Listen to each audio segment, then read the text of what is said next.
করানোর প্রয়োজন নেই। এবার হাত ধুয়ে নেমে পড়ুন এটা মাখার জন্য। এবার এই ডোটা মাখতে মাখতে যদি খুব নরম মনে হয় তাহলে এক্সট্রা করে ওটস আটা বা নর্মাল আটা অ্যাড করতে পারেন। আর যদি খুব ড্রাই মনে হয়, শক্ত মনে হয়, তাহলে অল্প অল্প করে উষ্ণ দুধ ব্যবহার করে মেখে নেবেন। যেমন আমার প্রথম দিকে খুব নরম মনে হয়ে গিয়েছিল, তাই আমি এক্সট্রা করে একটুখানি ওটস আটা দিয়ে মেখেছি। এবার এটা মাখা হয়ে গেলে ঢাকা দিয়ে 5 থেকে 10 মিনিটের মতো রেখে দেব। এরপরে একটা বেকিং পেপার নিয়ে ওপরে বিস্কুট বানানোর ডোটা রেখে দিয়ে ওপর থেকে আরেকটা বেকিং পেপার দিয়ে ঢেকে দেব। এরপরে যেমন করে রুটি বেলি সেই রুটির বেলনা দিয়ে চলুন এটাকে একটুখানি বেলে নিই। এবার আর কি নিজের পছন্দ মতো শেপ দিয়ে দেব।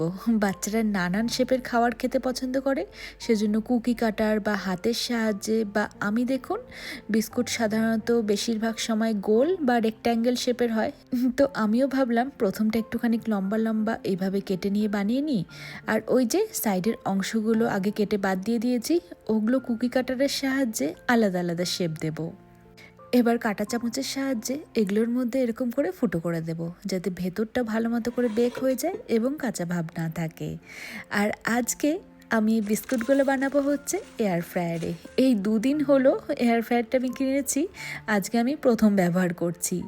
আর এর আগে যেদিন আমি এই রাগি ওটস বিস্কুটগুলো বানিয়েছিলাম, একটু অল্প পরিমাণে বানিয়েছিলাম, কিন্তু পুরোপুরি গ্যাস ওভেন ব্যবহার করেই বানিয়েছিলাম, কারণ আমাদের মাইক্রোওয়েভটা কিছুদিন হলো ঠিকঠাকভাবে কাজ করছিল না। তো খুব সাবধানে এগুলোকে সেট করতে হবে।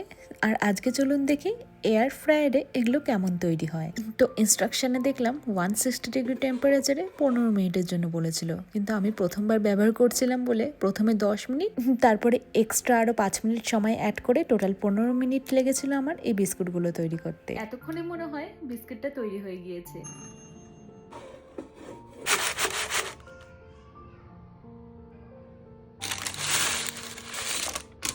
এই যে খুব কম উপকরণে আর অনেকটাই সহজে বাড়িতে বসেই এখন বাচ্চাদের জন্য হেলদি বিস্কিট তৈরি করে নিতে পারবেন।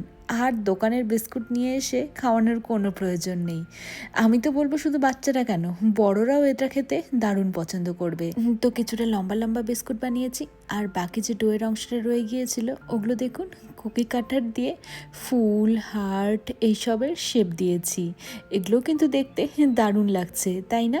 আর চাইলে এর মধ্যে না চকো চিপসও ব্যবহার করতে পারেন, তবে কিট্টুকে আমি এখনও সেই সব কিছু খাওয়াইনি। আরও কিছুদিন পরে ভেবেছি সেগুলো দিয়েও এই বিস্কিট বানিয়ে দেবো। বিকু খাবে? কে বিকু খাবে? হাত তোলো যে বিকু খাবে। ও আচ্ছা, চলো চলো চলো, বিকু রেডি।